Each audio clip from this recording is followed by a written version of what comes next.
Can a weapon become more than just a tool? More than metal and wood and precision engineering? When your life depends on 8 rounds of .30-06 ammunition loaded in a clip that pings when empty, when the distinctive sound of that semi-automatic action firing as fast as you can pull the trigger becomes the only thing standing between your platoon and annihilation, does the rifle in your hands transcend its mechanical nature and become something almost sacred?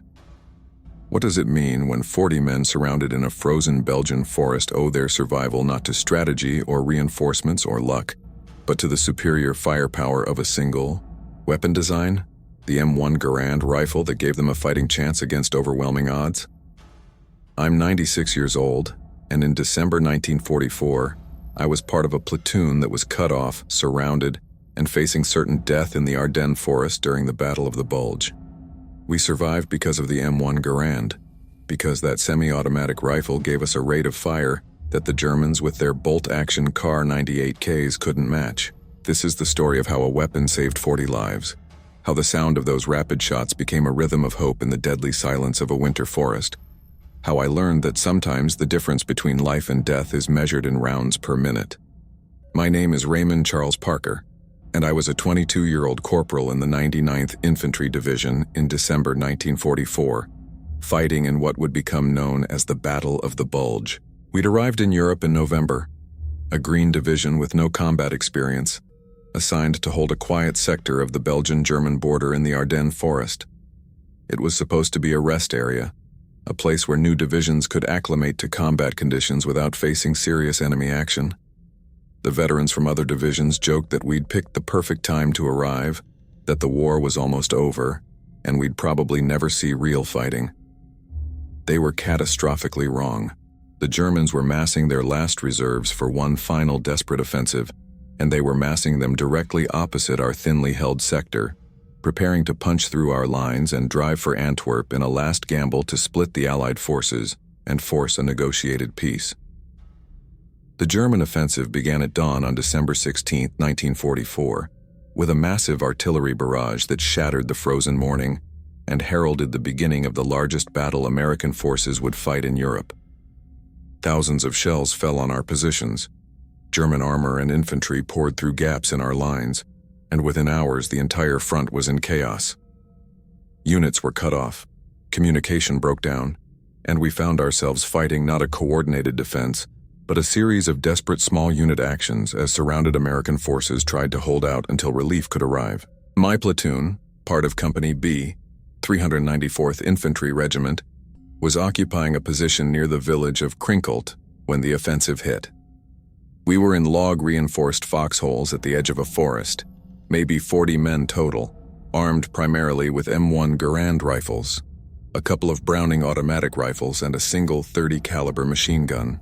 The Garand was the standard American infantry rifle, a semi-automatic weapon that fired as fast as you could pull the trigger, fed from an 8-round en-bloc clip that was loaded from the top of the action. When the last round was fired, the empty clip ejected with a distinctive metallic ping, a sound that became so associated with American infantry that German soldiers learned to listen for it, knowing it meant the American rifleman was momentarily defenseless while reloading. I'd been trained on the M1 Garand at Fort Benning, had fired thousands of rounds in training, had memorized every component and every malfunction drill. It was a beautiful weapon in its way, elegant in its simplicity, reliable in the worst conditions, powerful enough to kill at ranges beyond what most infantry combat occurred at. John Garand had designed it in the 1930s, and it had been adopted as the standard American infantry rifle in 1936, replacing the bolt-action Springfield 1903. By 1944, the M1 had proven itself in combat across the Pacific and Europe, had earned a reputation as perhaps the finest infantry rifle of the war. General Patton called it the greatest battle implement ever devised, and while that might be hyperbole, there was truth in the assessment. The M1 gave American infantry a significant advantage in firepower over enemies equipped with bolt-action rifles, allowing one American rifleman to put out as much fire as 2 or 3 enemy riflemen in the same amount of time. But all of that was theoretical until December 16, 1944, when I discovered what the M1 Garand really meant in the context of desperate defensive combat against overwhelming numbers. The German attack hit our position around 800 hours, infantry supported by tanks, emerging from the morning fog that blanketed the forest. We opened fire at maybe 200 yards, the distinctive crack of M1 Garands filling the air. That sound completely different from the sharper crack of German Kar 98K rifles. The Germans were advancing in line, standard infantry tactics, and they were dying as they advanced, cut down by the volume of fire we were putting out. One American rifleman with an M1 could fire 8 aimed shots in the time it took a German with a bolt-action rifle to fire maybe 3 or 4, and that difference was multiplicative when you had 40 M1s firing simultaneously. The initial attack broke, the Germans taking heavy casualties and pulling back to regroup. Our lieutenant, a young officer named Harrison, fresh out of West Point, was trying to establish radio contact with battalion, trying to figure out what was happening beyond our immediate position. But the radio was dead, either from the artillery damage or from atmospheric conditions created by the bombardment. We were on our own, isolated, with no idea whether the front still existed or whether we were already surrounded. Harrison made the decision to hold our position, to wait for orders or relief, to maintain our defensive perimeter. It was probably the wrong decision tactically. We should have withdrawn while we could. But Harrison was following doctrine and trying to maintain unit cohesion in the chaos. That decision would trap us, but it would also create the conditions where the M1 Garand proved its worth. The Germans attacked again around 1,000 hours, this time from 2 directions simultaneously, trying to flank our position. We shifted our fire, the 2 BR gunners providing sustained fire while the riflemen fired aimed shots at individual targets. I was firing my M1 as fast as I could acquire targets, squeezing off 8-round clips, hearing that distinctive ping as the empty clip ejected, slamming in a new clip from my bandolier, firing again. The semi-automatic action meant I never took my eyes off the battlefield, never had to look down to work a bolt, just kept my rifle shouldered and my cheek on the stock, and fired until the clip was empty. The Germans were firing back, their Kar 98K rifles cracking, their MG-42 machine guns providing suppressive fire with their incredibly high rate of fire, but they were taking casualties they couldn't sustain while we held our positions and maintained our rate of fire. The second attack broke like the first, Germans pulling back, leaving their dead in the snow, regrouping for another attempt. We'd held, but we'd also expended a significant amount of ammunition. I'd fired maybe 40 rounds, 5 clips, and I started to worry about how long we could maintain this rate of fire. Each man carried 80 rounds of .30-06 ammunition in 10 clips, plus whatever extra ammunition we could scrounge. We'd been resupplied just before the offensive, so we had full loads, but if the attacks continued at this intensity, we'd run out of ammunition before we ran out of targets. By noon, it was clear we were surrounded. German forces had bypassed our position on both flanks, had cut us off from the rest of our regiment, had established positions that prevented any attempt to withdraw. We were trapped in our forest position, a perimeter maybe 200 yards across, with Germans on all sides and no way to call for help or coordinate with other American units. Harrison gathered the NCOs and laid out the situation honestly. We were surrounded. We had no communication. We had food and water for maybe 2 days. We had ammunition for sustained combat for maybe 4 to 6 hours, depending on how intense the attacks were. Our options were to surrender, to try to break out, or to hold and hope relief arrived before we ran out of ammunition or were overwhelmed. Harrison asked for opinions, but we all knew there was really only one option. We were American infantry, we didn't surrender, and trying to break out through German positions would be suicide. We'd hold, we'd make the Germans pay for every yard, and we'd trust that someone would figure out we were missing and send help. The afternoon brought a series of probing attacks, Germans testing our perimeter at different points, trying to find weak spots. Each attack was beaten back by rifle fire, the M1 Garands giving us the firepower to repel forces that outnumbered us significantly. I kept count of my clips, reloaded from casualties when I could, rationed my ammunition as carefully as possible while still maintaining effective fire. The distinctive ping of empty clips ejecting became a constant sound, a metallic punctuation to the heavier crack of the rifles firing. That sound, which in training had seemed like a design flaw that announced when you were reloading, became oddly comforting in combat. A reminder that other men were still fighting, still had ammunition, still had the means to resist. Night fell around 1700 hours, the early darkness of December in Northern Europe, and the temperature dropped well below freezing. We were in our foxholes and fighting positions, stamping our feet and moving our fingers to prevent frostbite, conserving what little body heat we had. Nobody slept. We maintained full alert, knowing the Germans might attack under cover of darkness. The forest was eerily quiet, the usual sounds of combat replaced by occasional distant artillery and the whisper of wind through frozen trees. In that silence, the smallest sounds became amplified. The click of a rifle bolt, the rustle of equipment, the labored breathing of men pushed to their limits by cold and fear and exhaustion. The night attack came around 0200 hours, German infantry trying to infiltrate our positions under cover of darkness, get close before we could respond effectively. But the M1 Garand had another advantage in night combat. Its flash suppressor was reasonably effective, and its semi-automatic action meant you could fire multiple shots before the enemy could pinpoint your muzzle flash and return accurate fire. We fought that night attack at ranges sometimes as close as 20 yards, shooting at sounds and shadows and occasional glimpses of movement. The volume of fire we could maintain, even in the darkness and chaos, was enough to stop the infiltration, though several Germans made it into our perimeter and had to be killed in hand-to-hand fighting. We took casualties that night, men killed and wounded in the close-quarters combat, and by dawn we were down to maybe 35 effectives from the original 40. December 17th dawned cold and overcast, and we were still surrounded, still cut off, still hanging on. Ammunition was becoming a serious concern. I was down to maybe 30 rounds, 3 or 4 clips, and most of the other riflemen were in similar straits. The machine gun was out of ammunition entirely, reduced to a useless piece of metal. The bars were down to their last magazines. We redistributed ammunition from the dead and wounded, scrounged German weapons and ammunition, prepared for what everyone knew would probably be the final German assault. If they hit us with everything they had, if they were willing to take the casualties, they could overrun our position through sheer weight of numbers. Our only advantage was the M1 Garand, the ability to put out a volume of fire that made the Germans think we were stronger than we actually were, that made each American rifleman as effective as 2 or 3 German riflemen.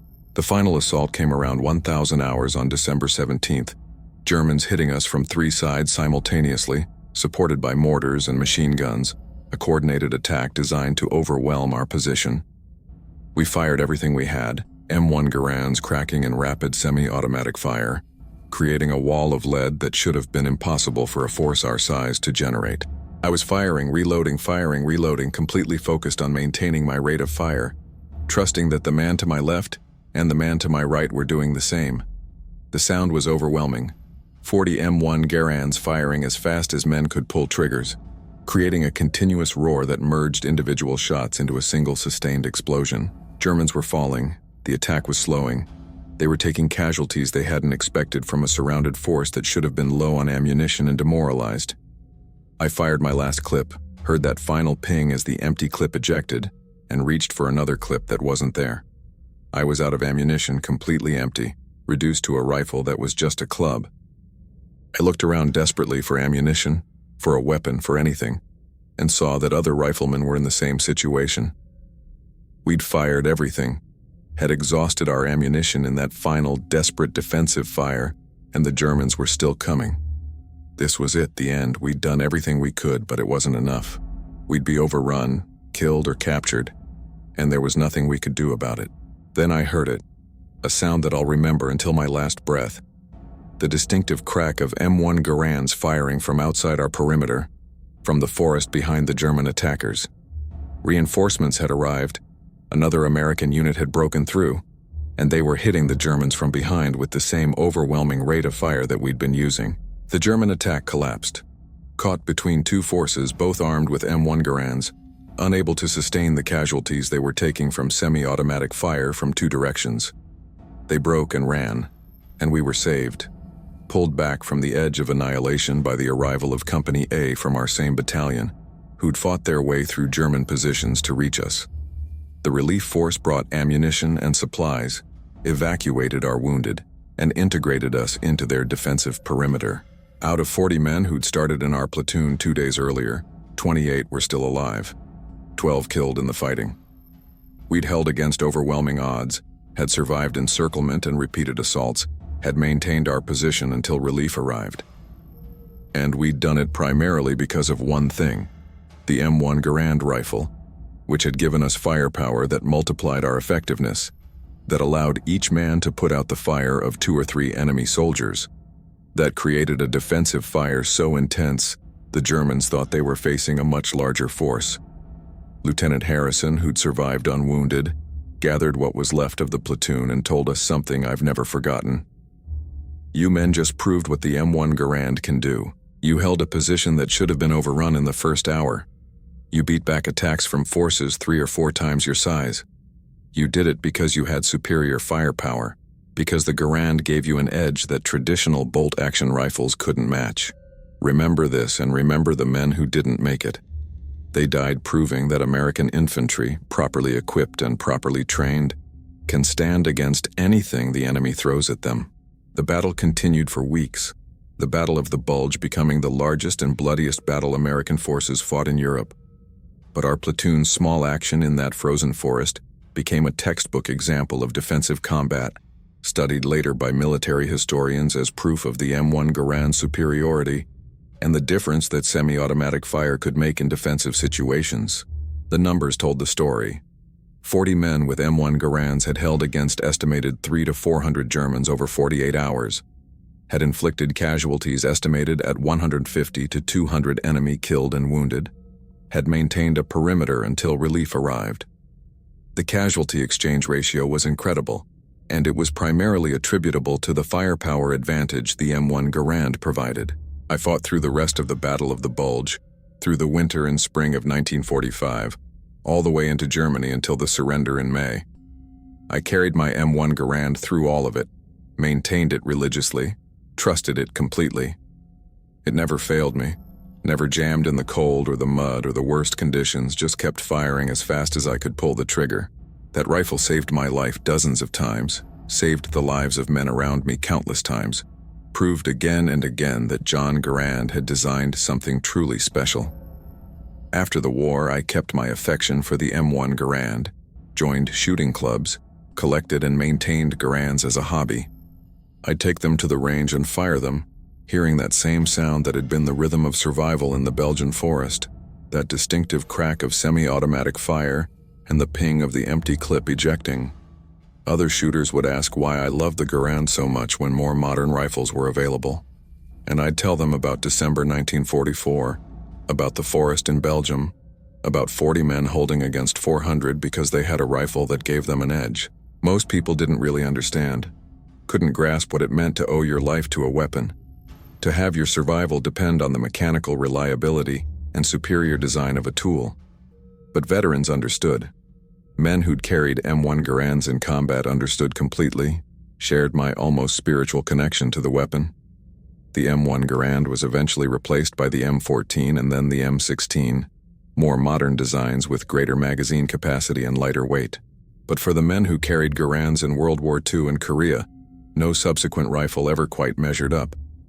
The Garand had a weight and solidity that inspired confidence, had a reliability that newer rifles with their lighter construction couldn't match, had a sound that was unmistakable and reassuring. When you heard M1 Garands firing, you knew American infantry were in the fight, and you knew they had the firepower to win.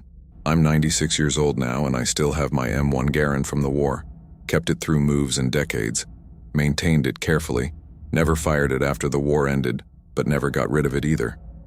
It sits in a gun safe in my home, a piece of history, a memento of survival, a reminder of what that weapon meant to 40 men in a frozen Belgian forest in December 1944. My children don't really understand why I keep it, why I won't sell it to collectors who'd pay thousands for a documented combat veteran's rifle. But I can't let it go. Can't separate myself from the weapon that saved my life, that gave me the fighting chance I needed when the odds were impossible. Sometimes late at night when I can't sleep, when the memories of the war surface and won't be suppressed, I'll take the Garand out of the safe and hold it. The wood is smooth from decades of handling. The metal still bears marks from combat and the weight is exactly as I remember. I'll work the action, hear that distinctive sound of the bolt moving, remember what it meant to hear 40 M1 Garands firing in unison, creating a rhythm of hope in the deadly silence of that forest. That sound meant we were still fighting, still resisting, still alive. Every time a clip ejected with that metallic ping, it meant someone had fired 8 rounds at the enemy, had fought back, had refused to surrender or die quietly. The sound of the M1 Garand became the sound of American determination, of infantry who wouldn't quit, of men who'd hold impossible positions because they had the tools to make holding possible. The weapon saved us. That's the simple truth. Not strategy, not tactics, not heroism or luck or divine intervention, but superior firepower provided by superior weapon design. The Germans had better tanks, better machine guns, better artillery, but we had better infantry rifles, and in that frozen forest when everything came down to small arms fire and determination, the M1 Garand made the difference between survival and annihilation. We held because we could fire faster, could maintain a rate of fire that the Germans couldn't match with their bolt-action Kar 98Ks, could create a defensive barrage that made the enemy think twice about every attack. 28 men survived because the M1 Garand gave them a fighting chance, and that's a debt I've spent 79 years trying to properly acknowledge. I've told this story dozens of times over the decades, to family and fellow veterans and history students and anyone who'll listen. The details are burned into my memory, vivid as yesterday despite nearly 80 years passing. The cold, the fear, the sound of German attackers being cut down by semi-automatic fire, the desperate final hours when ammunition was almost gone, the relief of hearing M1 Garands firing from outside our perimeter signaling that help had arrived. Every detail remains sharp, every emotion still accessible, every lesson still relevant. The lesson isn't just about weapons or tactics or military history. It's about the importance of equipping soldiers properly, of giving them the tools they need to survive and accomplish their missions. The M1 Garand was expensive to manufacture, complicated compared to bolt-action rifles, required more training and maintenance, but it saved lives, gave American infantry an edge that proved decisive in countless engagements. The generals who pushed for the Garand's adoption in the 1930s, who fought against conservative elements that wanted to stick with bolt-action rifles, those men saved thousands of American lives through their vision and determination. And the lesson is about the bond between a soldier and his weapon, something civilians rarely understand. In combat, your rifle becomes more than a tool, becomes an extension of yourself, becomes the thing you trust more than anything else. You clean it before you eat, protect it before you protect yourself, know it intimately in ways you know few other things. The M1 Garand was that rifle for a generation of American infantry, the weapon that saw them through the worst combat imaginable, that never let them down when they needed it most. That bond, that trust, that almost spiritual connection, is something that stays with you forever. I'm running out of time. Most of the men who fought in World War II are gone now, and soon I'll join them. When I die, they'll bury me with military honors, and I've requested that my M1 Garand be displayed at the service, that weapon that saved my life and the lives of 27 other men in a Belgian forest in December 1944. It's fitting that the rifle be there. One last time together, soldier and weapon reunited for a final goodbye. After the service, the Garand will go to a military museum where it can educate future generations about what that weapon meant, what it accomplished, why it mattered. But before I'm gone, I wanted to tell this story one more time. Wanted to make sure someone remembered that day in the forest, remembered the sound of M1 Garands firing in desperate defense, remembered the 28 men who survived because they had the right tool for an impossible job. The M1 Garand saved an entire platoon in the forests of Belgium, gave us a fighting chance when we should have had none, proved that sometimes the difference between life and death is measured in engineering and design, and the vision to equip soldiers properly. That's the story I want remembered, that's the truth I want preserved before all of us who lived it are gone. If this story moved you, if it helped you understand the importance of proper equipment and the bond between soldiers and their weapons, I'd be honored if you'd subscribe to hear more stories from World War II veterans. Share your thoughts in the comments below. Remember the M1 Garand and what it meant to American infantry. Remember the men who carried it into battle. Remember that the tools we give our soldiers can mean the difference between survival and death. Thank you for listening to this old infantryman's memories of a rifle that saved 40 lives and became a symbol of American fighting spirit.